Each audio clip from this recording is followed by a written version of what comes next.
우리 하나님은 살아계신 하나님이시며 온 세상을 주관하고 다스리시는 하나님이십니다. 그리고 우리 하나님은 멀리 계신 하나님이 아니라 오늘 내 삶의 자리에 찾아오셔서 함께 하시는 하나님이십니다.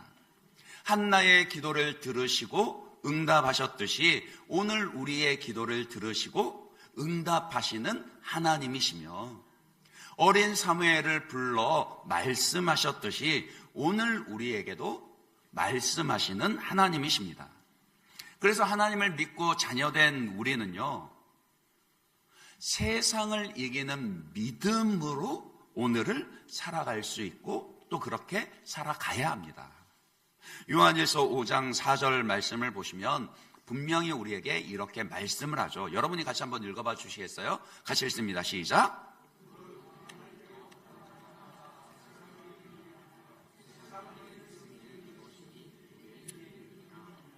보세요.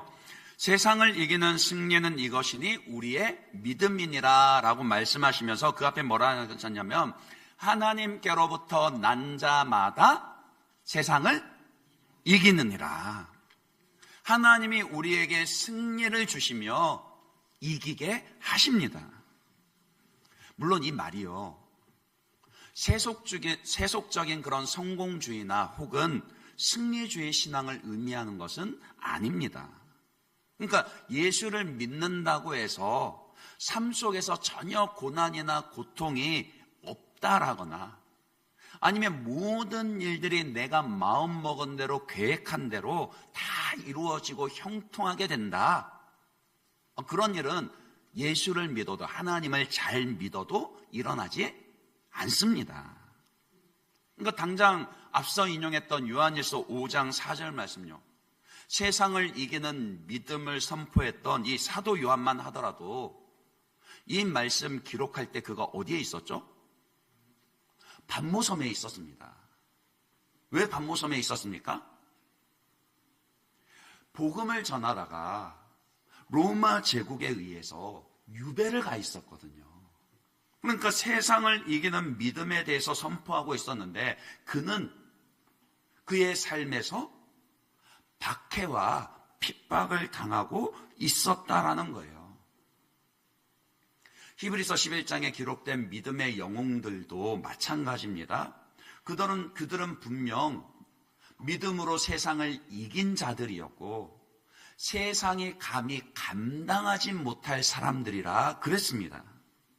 그런데 그런 믿음의 영웅들을 어떻게 요약을 합니까? 히브리서 11장 33절에서 38절까지 말씀입니다. 그들은 믿음으로 나라들을 이기기도 하며 의를 행하기도 하며 약속을 받기도 하며 사자들의 입을 막기도 하며 불의 세력을 멸하기도 하며 칼날을 피하기도 하며 연약한 가운데서 강하게 되기도 하며 전쟁에 용감하게 되어 이방 사람들의 진을 물리치기도 하며. 여기까지는 괜찮아요, 그죠? 아니에요. 다시 읽을까요? 신나는 내용들이에요. 그렇죠. 근데 35절 이후로 보시면은 뭐가 좀 이상해집니다. 여자들은 자기의 죽은 자들을 부활로 받아들이기도 하며 또 어떤 이들은 더 좋은 부활을 얻고자 하여 심한 고문을 받되 구차히 풀려나기를 원하지 아니하였으며. 36절부터는 같이 읽어볼까요? 또 어떤 이들은 조롱과 채찍질뿐 아니라 결박과 옥에 갇히는 시련도 받았으며 돌로 치는 것과 톱으로 켜는 것과 시험과 칼로 죽임을 당하고 양과 염소의 가죽을 입고 유리하며 궁핍과 환난과 학대를 받았으니 이런 사람은 세상이 감당하지 못하느니라. 그들이 광야와 산과 동굴과 토굴에 유리하였느니라. 이해가 되세요? 분명히 이들은 세상을 이기는 믿음의 사람들이었고 세상이 감당하지 못하는 사람들이었습니다. 그런데 그들이 어떻게 지냈더라고요? 더 좋은 심판을 얻고자 심한 고문을 받았다 그랬습니다. 그러면서도 구차히 풀려나기를 원하지 않았었고요. 갇혀 있으면서, 잡혀 있으면서 조롱과 채찍과 결박과 옥에 갇힘을 당하여 심지어는 돌에 맞기도 하고 산채로 톱으로 켜는 그런 고문을 그런 형제평을 당하기도 했고 칼로 죽임을 당하기도 했습니다. 궁핍과 유리함 가운데 그렇게 쫓겨다니며 아니면 카타콤, 지하 토굴에 그렇게 숨어들기도 하고요. 그러니까 이런 모습들을 보면은 세속적인 성공의 개념으로 생각한다면 과연 이들을 승리하는 신앙이라 그렇게 말할 수 있겠습니까? 그렇지 않죠. 그렇기 때문에 우리는 하나님께서 주시는 승리가 무엇인지를 올바르게 이해를 하고 해석을 해야 합니다. 그것은요, 그러니까 하나님이 우리에게 주시는 승리는요, 상황이나 형편에 상관없이 어느 자리에서든 우리의 믿음을 지키며 하나님을 기뻐하고 그분의 영광을 드러내는 삶에 헌신하는 그런 신앙이 승리하는 신앙입니다. 다니엘처럼 높은 자리로 하나님이 부르실 수도 있습니다. 아니면 광야에서 지냈던 세례 요한처럼 이름도 없이 빛도 없이 낮은 자리로 하나님이 부르시기도 하십니다.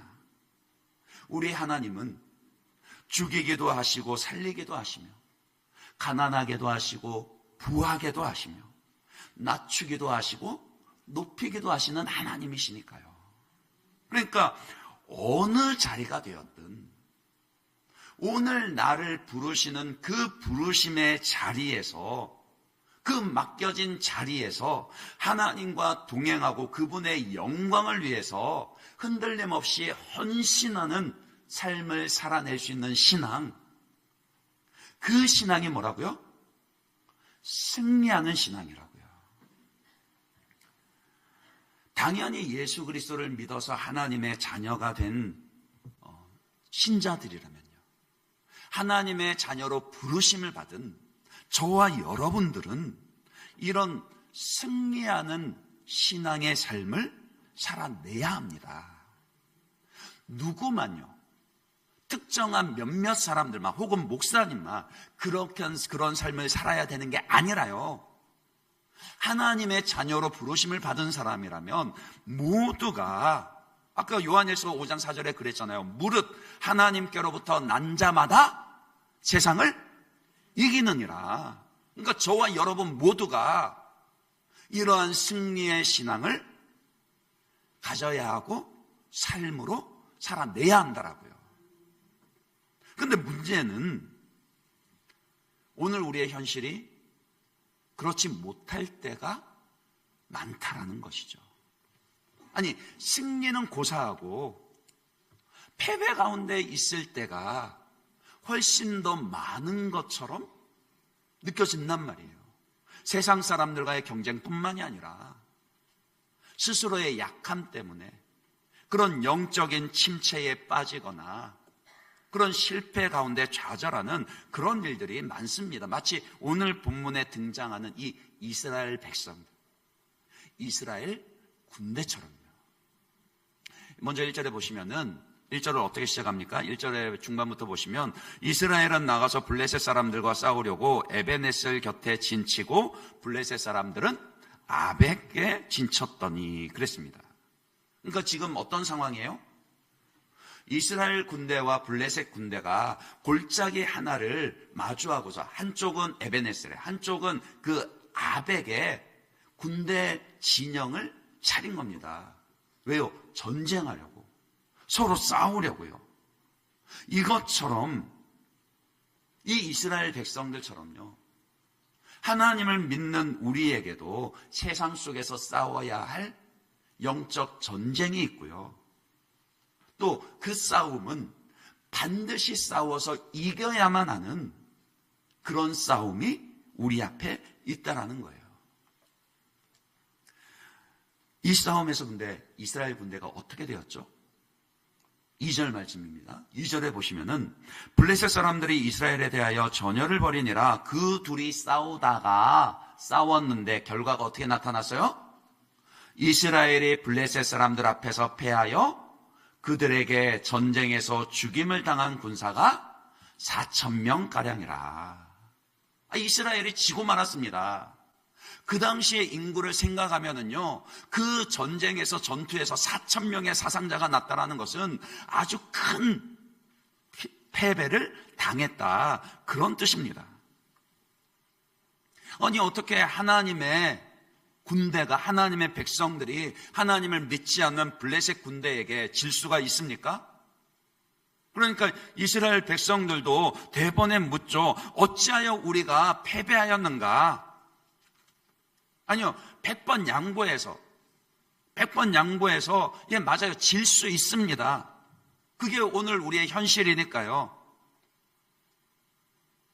우리 중 누구도 실패를, 그 패배를 부인할 수 없지 않습니까?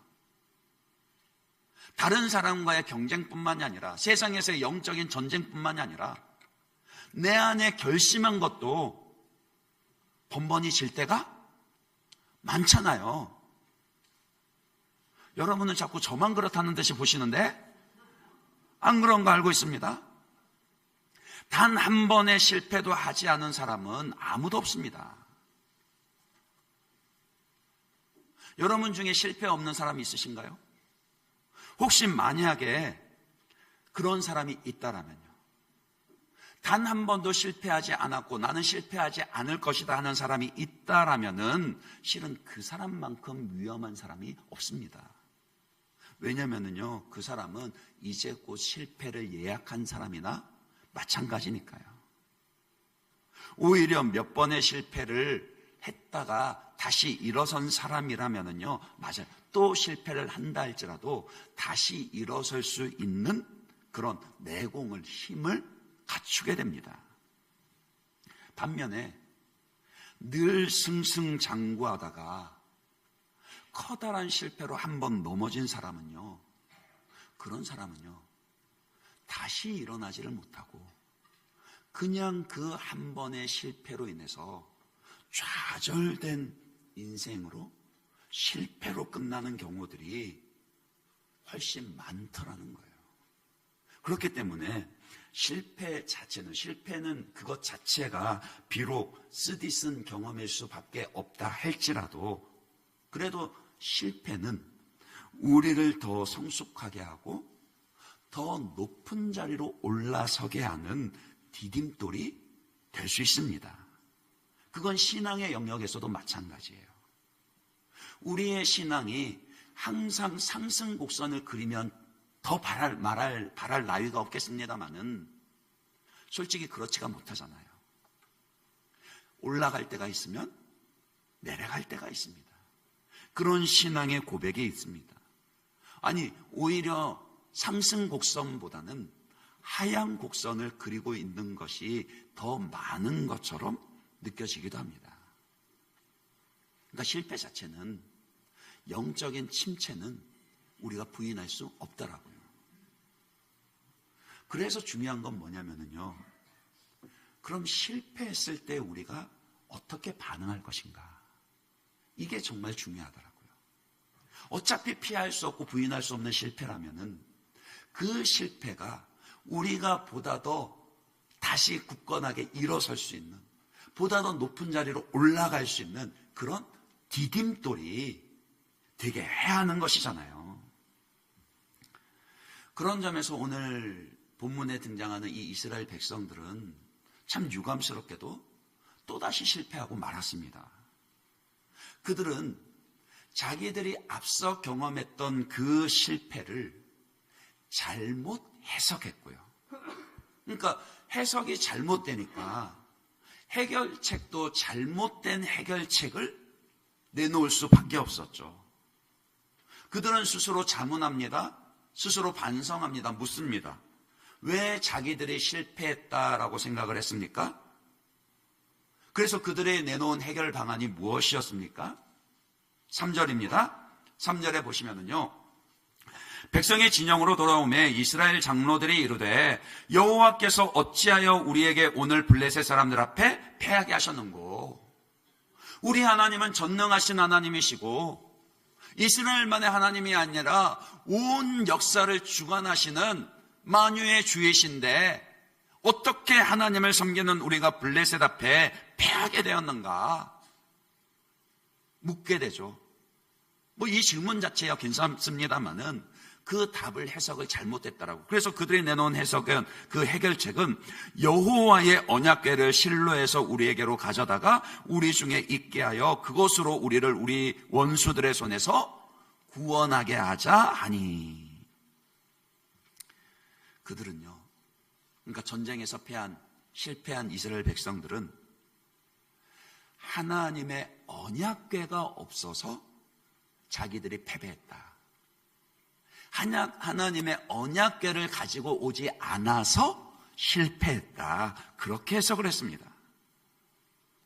그래서 그들의 해결책은 자연스럽게 실로에 있는 하나님의 언약궤를 에베네셀 이 골짜기에 전쟁터에 가지고 오는 것이었죠. 그들은 왜 이런 해석을 했을까요? 세속에 물든 신앙관 때문입니다. 신앙이 없진 않았어요. 실패의 자리에서 하나님을 찾아야 한다는 건 알았어요. 얼핏 보면 신앙적인 답을 찾는 것처럼 보입니다. 그러나 그들은 전혀 신앙적이지 않은 엉뚱한 해결책을 내놓습니다. 왜냐하면 그들이 그 당시 주변 나라들, 그 세속의 영향을 받은 세속주의적인 신앙관을 가지고 있었거든요. 당시 고대 근동 지역의 나라에서는요, 나라와 나라 사이에 전쟁이 벌어지면은 그것이 그냥 그 두 나라 간의 군사력의 경쟁으로만 바라보지 않고요, 각각의 나라에서 섬기는 그 신들이 천상에서 똑같이 전쟁을 벌인다라고 그렇게 이해를 했습니다. 그래서 하늘의 전쟁에서 어느 신이 이기느냐에 따라서 그 결과가 땅 위의 전쟁에도 그 영향을 미치게 되고, 더 강한 신, 천상에서 이긴 신을 섬기는 나라의 군대가 땅 위에서의 전쟁에서도 승리할 수 있다. 그런 세계관을, 그런 신앙관을 가지고 있었죠. 그러니까 하늘에서 내가 섬기는 신이 이기면은 땅 위에서 내가 싸움에서 이기고 성공할 수 있게 되는 겁니다. 그러니까 자연스럽게 그들은 신을 어떻게 섬깁니까? 내 신이 좀 더 힘을 낼 수 있도록 정성을 들이고 공양을 드립니다. 심지어는 짐승의 제물뿐만이 아니라 무엇도 드린다고요? 사람의 제물도 드리며 음란한 짓들도 서슴지 않았습니다. 그러니까 이런 신앙과는요, 전형적인 성공주의 신앙입니다.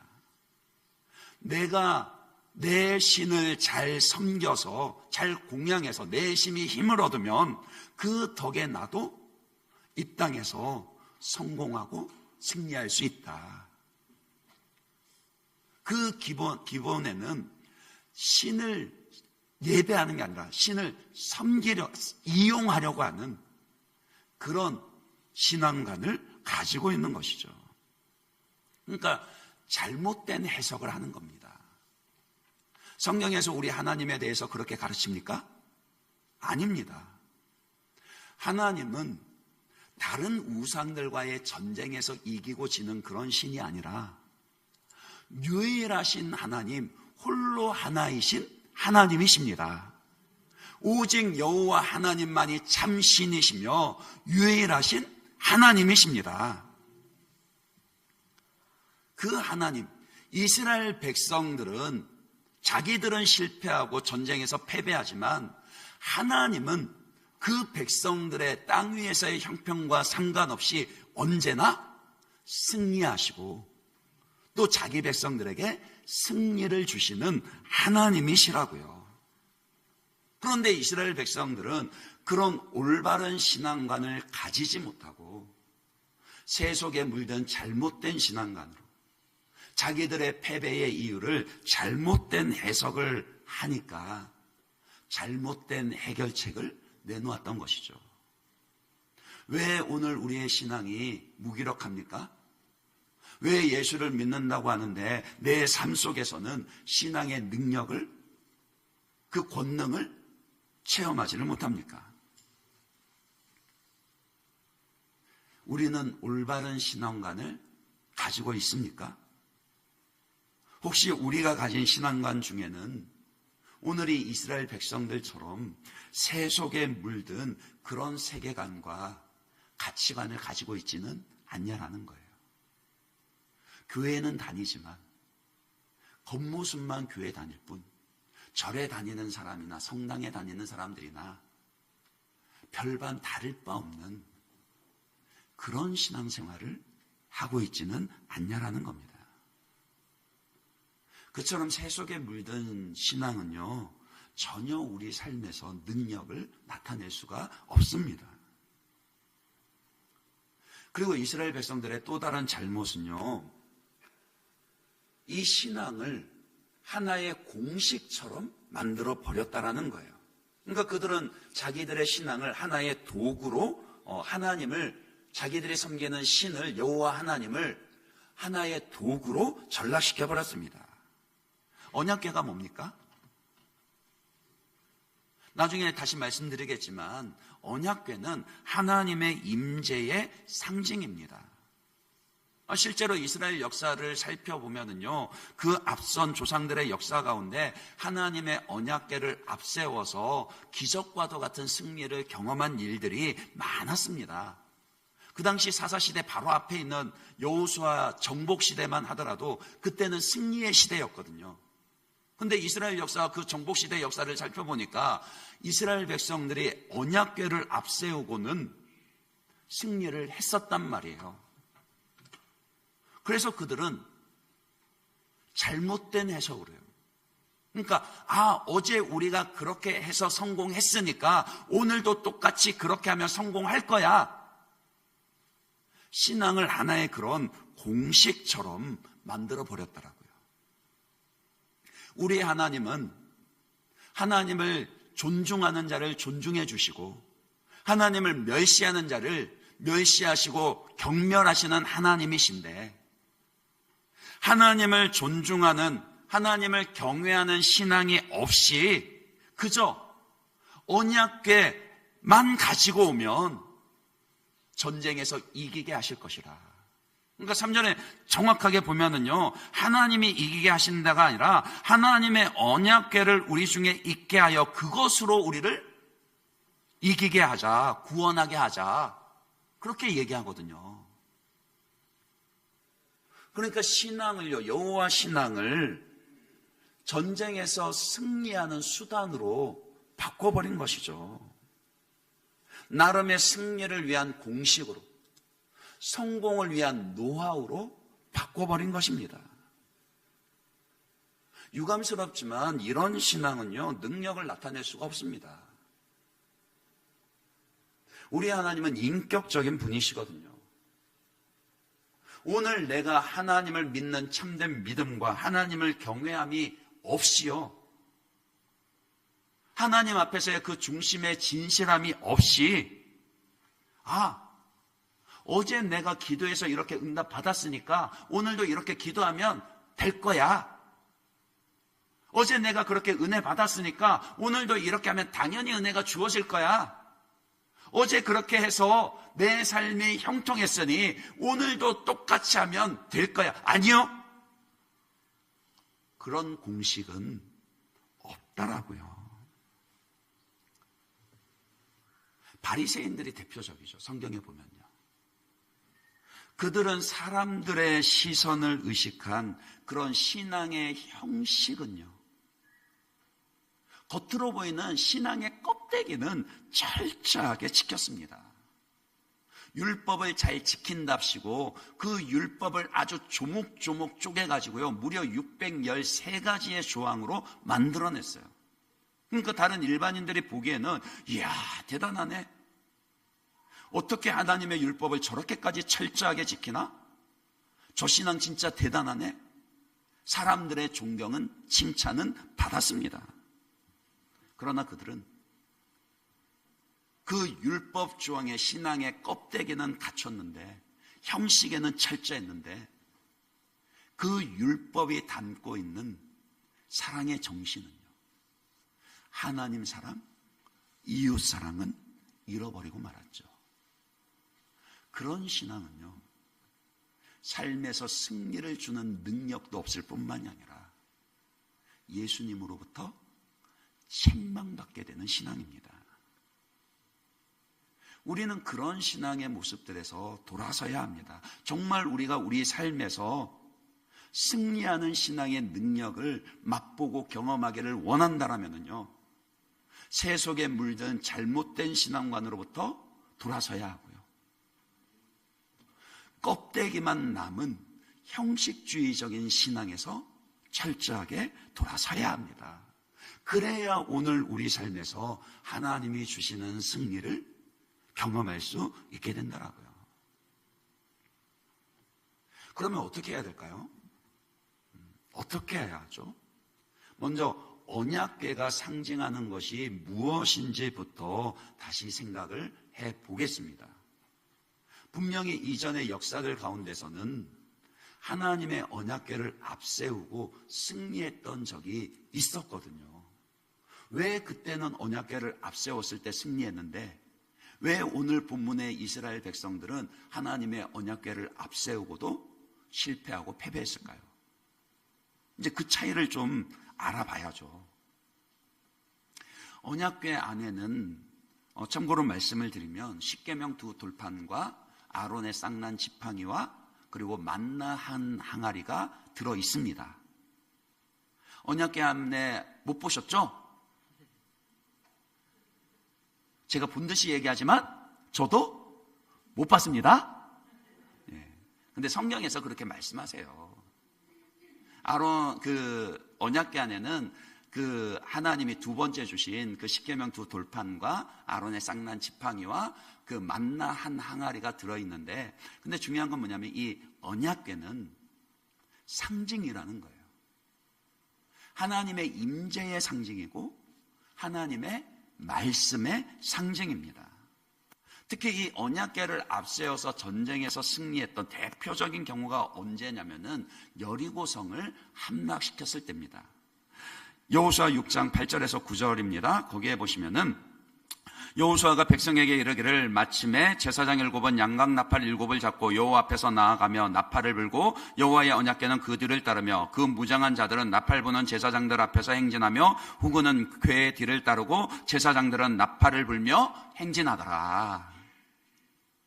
그 여리고성은 지금 발견된 고고학적인 증거에 따르면은요, 높이가 12m에 이르고 두께가 2m에 이르는 아주 견고한 성입니다.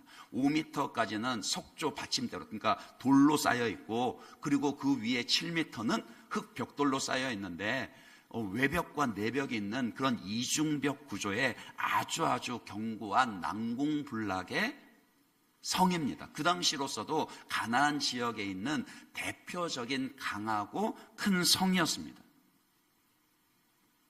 가나안 정복전쟁 시대 이스라엘 백성들이 들어와서 가장 처음으로 마주해서 정복하려는 성이 이 여리고 성이었는데, 그들이 어떻게 여리고 성을 무너뜨렸죠? 여리고보다 훨씬 더 많은 군사들과 강한 군사력으로 성을 점령했습니까? 아니면 첨단 무기에 그런 강한 무기로 점령했습니까? 아니에요. 어떻게 했다라고요? 좀 전에 읽었던 말씀처럼 그들은 그저 여리고 성을 포위한 채 하루에 한 바퀴씩 온 백성들이 성 주변을 돈 거밖에 없어요. 매일 아침마다 한 바퀴씩 돌고 마지막 7째 날에는 7바퀴를 돌았는데, 그때 돌 때 어떻게 했다고요?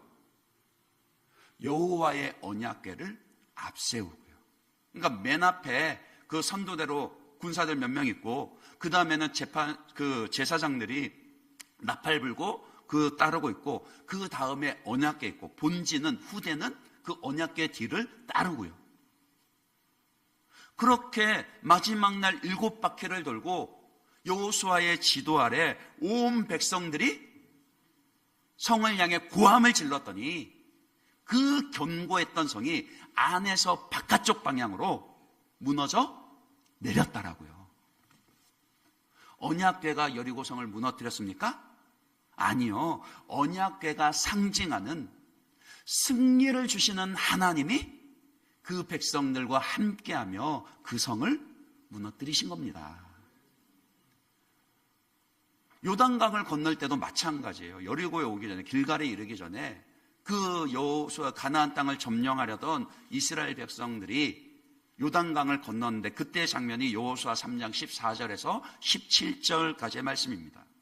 거기에 보시면 백성이 요단을 건너려고 자기들의 장막을 떠날 때에 제사장들은 언약궤를 메고 백성 앞에서 나아가니라. 요단이 곡식 거두는 시기에는 항상 언덕에 넘치더라. 궤를 맨 자들이 요단에 이르며 궤를 맨 제사장들의 발이 물가에 잠기자 곧 위에서부터 흘러내리던 물이 그쳐서 사르단에 가까운 매우 멀리 있는 아담성 흡편두리에 일어나 한 곳에 쌓이고 아라바의 바다 여매로 향하여 흘러가는 물은 온전히 끊어지며 백성이 여리고 앞으로 바로 건널새 여호와의 언약궤를 맨 제사장들은 요단 가운데 마른 땅에 굳게 섰고 그 모든 백성이 요단을 건너기를 마칠 때까지 모든 이스라엘은 그 마른 땅으로 건너갔더라. 그 당시는 계절이 요단강이 범람해가지고 언덕에 이를 만큼 사람 키 2, 3m에 이르는 그런 경랑이 일던 그런 때였거든요. 근데 여호와의 언약궤를 맨 제사장들이 먼저 앞장서고 그 제사장들의 발이 강물을 밟으니까 그때 어떻게 됐다고요? 강물이 한쪽의 벽처럼 쌓이게 되고 그 백성들은 마른 땅을 건너는 것처럼 요단강을 건너게 됐습니다. 어떻게 이 일이 가능했습니까? 언약궤가 아니라요. 언약궤가 상징하는 전능하신 하나님께서, 자연도 다스리시는 하나님께서 그 백성들과 함께 하셨기 때문입니다. 그러니까 상징은요, 실체가 있어야 의미가 있는 겁니다. 언약궤가 상징하는 하나님의 임재가 자기 백성들과 함께 있었기 때문에 능력이 나타나는 것이라고요. 금을 덧입힌 나무 궤짝이 하나님의 임재가 있으니까 하나님의 언약궤가 되는 것입니다. 만약에 하나님의 임재가 없다라면요, 아무리 겉을 화려하게 꾸미고 치장한다 할지라도요, 그건 그냥 나무 궤짝인 거예요. 중요한 거는 눈에 보이는 그 언약궤 궤짝이 아니라 그것이 상징하는 하나님의 임재라고요. 그러니까 오늘 본문의 이스라엘 백성들도 그들이 정말 블레셋과의 전쟁에서 승리하기를 원했다라면 그냥 언약궤 궤짝만 들고 올 게 아니라 그 하나님의 언약궤가 상징하는 하나님의 임재를 경험하고 하나님을 모시고 삶의 그 고단하고 패배의 자리로 왔어야만 했던 것이죠. 그런데 그들은 눈에 보이는 상징만 중요시 여겼을 뿐 그 실체가 되시는 하나님에 대한 이해도 부족했고 올바른 신앙관을 가지고 있지를 못하니까 잘못된 해석을 했고요. 신앙을 오해했으며 그래서 결국에는 더 큰 실패를 하고 말았습니다. 왜 신앙은 해석이 중요하다 이런 말 하잖아요. 들어보셨죠? 안 들어보셨으면 지금 들어보세요. 신앙은 해석이 중요합니다. 그 말이 정말 맞는 말이에요. 근데 해석이 중요하다고 말할 때는 그냥 말만 할 게 아니라 올바른 해석을 할 수 있는 실력을 갖추어야 한다라고요. 이스라엘 백성들은 그렇지를 못했습니다. 잘못된 해석이 있으니까 잘못된 해결책을 내놨죠. 하나님의 임재는 신경 쓰지 않고 그저 나무 궤짝만, 여호와의 언약궤만 가지고 왔습니다. 어떻게 됐습니까? 처음에 분위기는 좋았어요. 아주 분위기가 좋았습니다. 이스라엘 군영에 사계가 하늘을 찌르듯이 올라갔습니다. 5절에 보시면은 여호와의 언약궤가 진영에 들어올 때에 온 이스라엘이 큰 소리로 외침에 어떻게 됐다고요? 땅이 울리니라. 그러니까 마주편 골짜기에 있는 블레셋 군대가 알 만큼 야, 쟤들 무슨 일이 있어? 무슨 일이 벌어지고 있는 거야? 그렇게 그들이 알아챌 만큼 큰 소리로 이스라엘 군대들이 외치니까 땅이 울렸더라고요. 사기가 춤천했습니다. 심지어는 반면에 그 블레셋 군대는 어떤 반응이 나왔습니까? 6절에서 8절입니다. 블레셋 사람이 그 외치는 소리를 듣고 이르되 히브리 진영에서 큰 소리로 외침은 어찌 됨이냐 하다가 여호와의 궤가 진영에 들어온 줄을 깨달은지라. 그 다음에 보세요. 블레셋 사람이 두려워하여 이르되 신이 진영에 이르렀도다 하고 또 이르되 우리에게 화로다. 전날에는 이런 일이 없었도다. 우리에게 화로다. 누가 우리를 이 능한 신들의 손에서 건지리요. 그들은 광야에서 여러 가지 재앙으로 애굽인을 친 신들이니라. 그러니까 하나님을 모르는, 하나님을 믿지 않는 그 이방 족속 블레셋 군대조차도 알 정도였다. 그들이 알기에도 이스라엘의 하나님 여호와 하나님은 크고 전능하신 하나님이시라는 거 알고 두려워했습니다.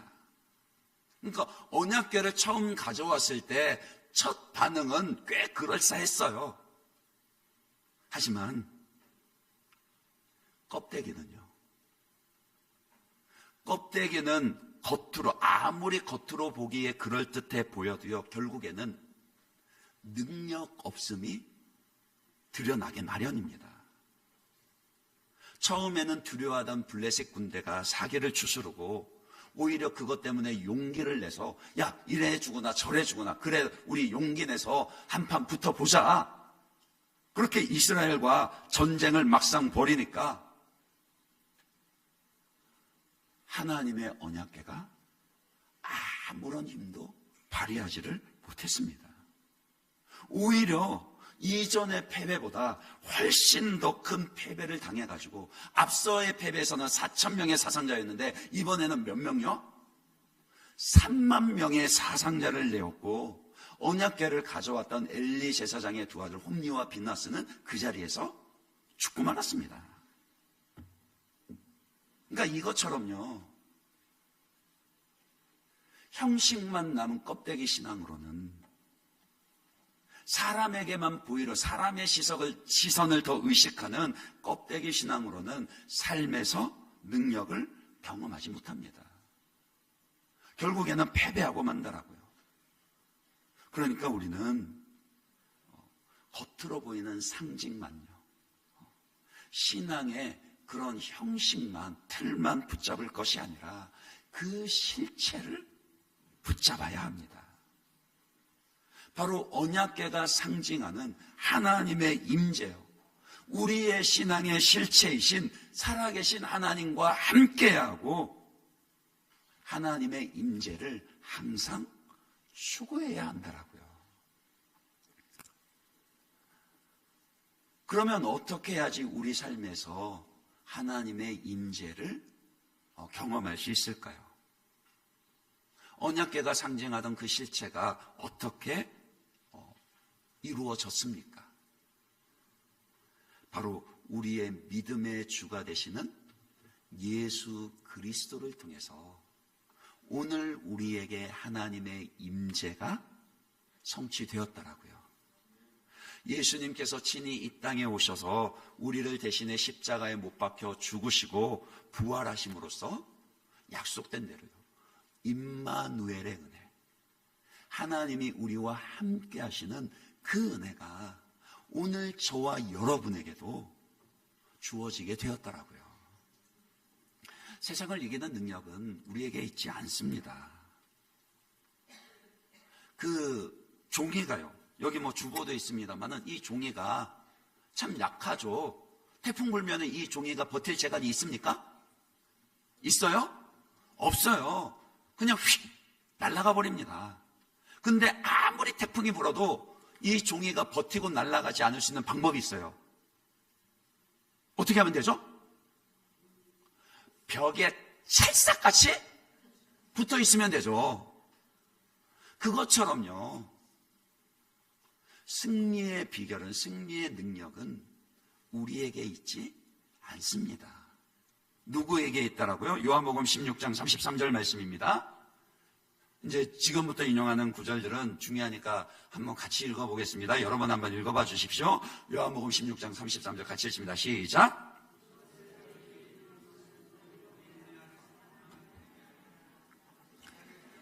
환난을 당하나 담대하라, 내가 세상을 이기었노라. 아멘이십니까? 누가 세상을 이기었다라고요? 내가 세상을 이기었노라. 예수님께서 세상을 이기셨습니다. 그리고 오늘 우리에게 오셔서요, 성령을 통하여 오늘 우리에게 오셔서 우리에게 평안과 승리를 주신다라고요. 그러니 예수님과 함께 하시기 바랍니다. 어디에서든 예수님과 함께 하시기 바랍니다. 어느 형편에서든 예수님과 함께 하시기 바랍니다.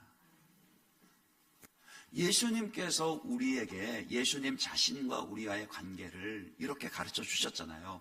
요한복음 15장 5절입니다. 이 구절로 여러분 한번 읽어봐 주세요. 같이 읽습니다. 시작. 그가 내 안에 내가 그 안에 거하면 사람이 열매를 많이 맺나니 나를 떠나서는 너희가 아무것도 할 수 없음이라. 우리의 신앙 가운데 이런저런 열매들, 전도의 열매도 맺고 성숙의 열매도 맺고 온유의 열매도 맺고 이런저런 열매들 많이 맺고 싶지만, 그러니까 이 열매 맺으면 다르게 표현하면은 바로 승리거든요. 하나님의 자녀로서 세상을 이기는 믿음으로 우리가 이겨야 할 승리거든요. 근데 그 열매 맺음의 비결이, 승리의 비결이 어디에 있다고요? 내가 너희 안에, 너희가 내 안에, 내 안에 주님이 거하시고 내가 주님 안에 거할 때 주님의 승리가 나의 승리가 된다라고요. 그렇게 주님과 함께 할 때 어떠한 고난 가운데서도 주님이 주시는 평강이 내 마음과 생각을 지키게 된다라고요. 그렇게 주님과 함께 할 때 마르지 않는 샘과 같은 기쁨이 내 안에 넘치게 된다라고요. 그러면 어떻게 해야지 주님이 내 안에 계시죠? 보다 좀 더 한 걸음 더 나아가서 보다 더 구체적으로 그 방법을 살펴보면요, 바로 요한복음 15장 5절 그 뒤에 바로 이어서 15장 7절에 보면은 예수님이 이런 말씀을 하십니다. 같이 읽겠습니다. 시작.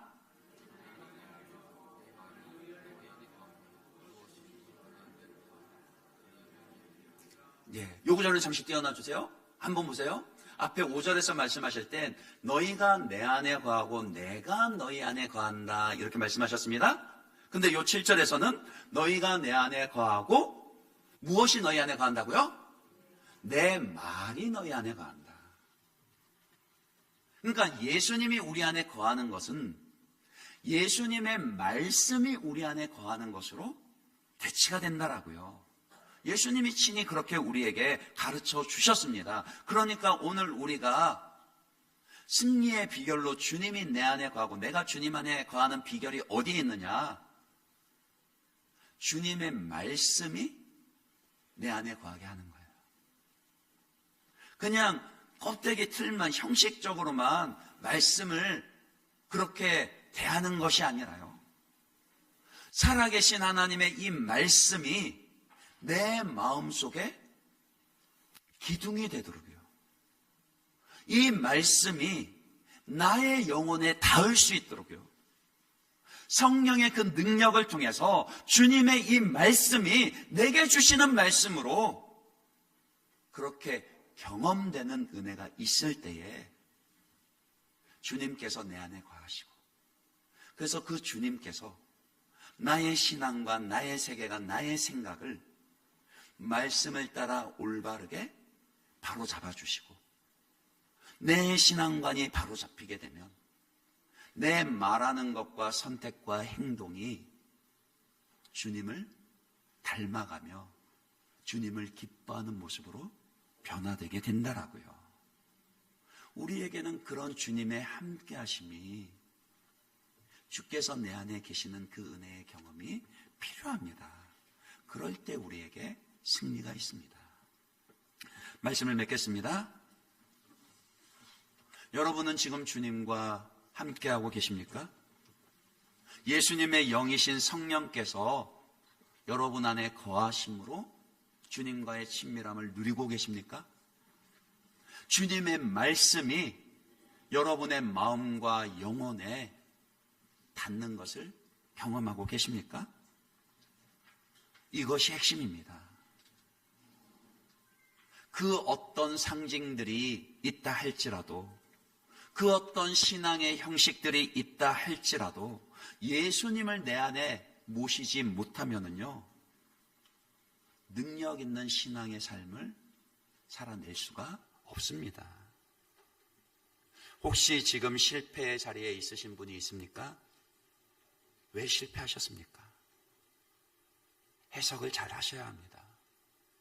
예수를 믿는다 하면서도 주님이 아니라 사람들의 시선을 더 의식하고 세속에 물든 신앙관으로는요, 그 실패를 이겨낼 수가 없습니다. 형식주의적인 그런 껍데기 신앙으로는요, 더 큰 실패를 반복할 뿐입니다. 오늘 우리에게 필요한 것은 상징이 아니라 실체입니다. 형식만이 아니라 그 형식에 담겨지는 내용입니다. 성령을 통해서 우리의 신앙의 실체 되시는 살아계신 예수님을 우리 안에 모셔야 한다라고요. 그럴 때 오늘 우리가 삶에서 마주하는 고난과 실패를 이겨내고 그것을 딛고 일어서서 더 큰 은혜의 자리로, 승리의 자리로 나아갈 수 있는 믿음의 삶을 살아내게 됩니다. 그 은혜와 승리가 저와 여러분에게 충만하시기를 주님의 이름으로 축원합니다. 이 시간 우리 주신 말씀 생각하면서 이 찬양 고백했으면 좋겠습니다. 주님, 오늘 나의 심령에, 오늘 우리 공동체에 성령의 바람이 불어오게 하여 주십시오. 그리스도의 영이신 성령의 바람이 불어와서 그냥 겉으로 보이는 피상적인 신앙생활이 아니라 하나님의 임재가 내 삶에 드러나도록,